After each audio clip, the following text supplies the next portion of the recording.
What's up everybody, this is Arky Booms, and today we're going to go over the Arms Warrior DPS rotation, spec, and pretty much everything that covers it. So let's jump right in and go over the spec. First thing we're going to do is we're going to choose Arms.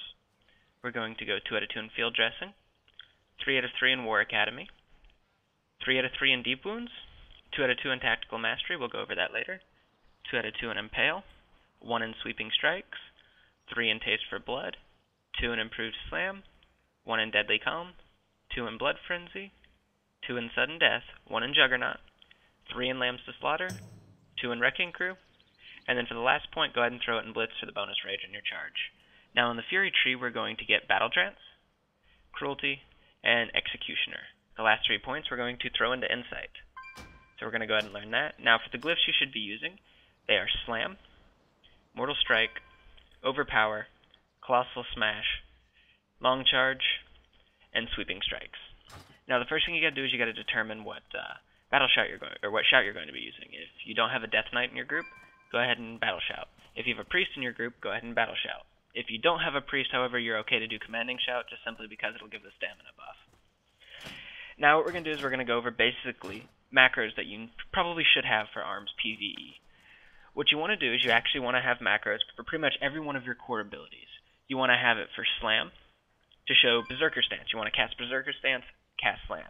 And you're going to do Berserker Stance for every ability but Overpower and Rend. And you're going to have Battle Stance macroed before those. This will just increase your DPS and help you out. Now another thing we're going to do is we're going to show you some cool tips and tricks. The first thing you want to do is when you start a fight, you always want to pop your Deadly Calm.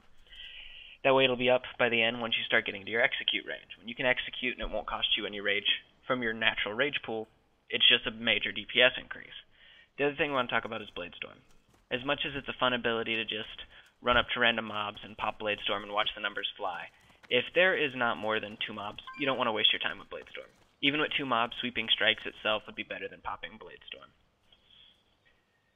So at the start of the fight, the first thing you're going to want to do is you're going to want to charge in, Colossal Smash, Rend, Mortal Strike, and then you could pop your burst macro here, which would be Recklessness, Inner Rage, and you're just going to start using Mortal Strike pretty much on cooldown until you can get at least 3 stacks of lambs, because you want to get those lamb stacks out. And you're going to be using Heroic Strike whenever you're above a certain amount of rage.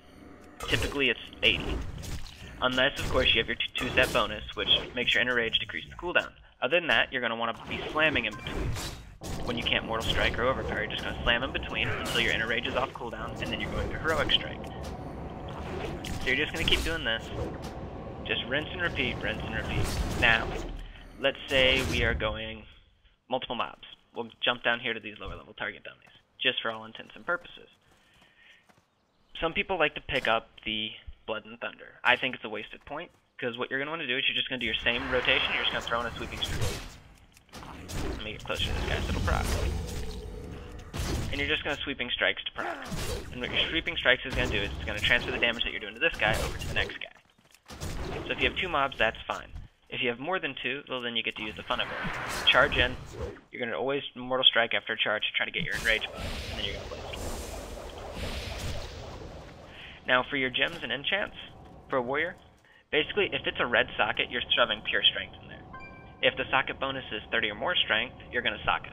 You're going to pretty much gem to bonus. An example of this would be, let's see, the chest piece, the Colossal Dragonplate chest piece.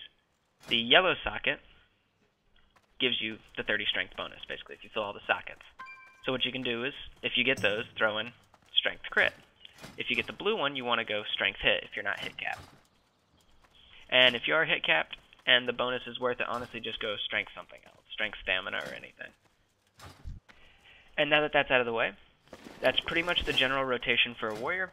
For your stats, you're going to always want to try to reforge to crit. Once you're expertise capped and hit capped, the hit cap is 8%, the expertise cap is 26. But generally after that, you're going to want to go towards crit, and then after crit, let's say a piece already has crit on it, and you have that nasty stat known as haste, you're just going to reforge to mastery. So it goes crit, mastery, and then last haste. Haste is just pretty much garbage for Arms Warriors in general. I hope this guide will help you, increase your DPS, or just help you to be a better raider all in general. Thank you guys for watching.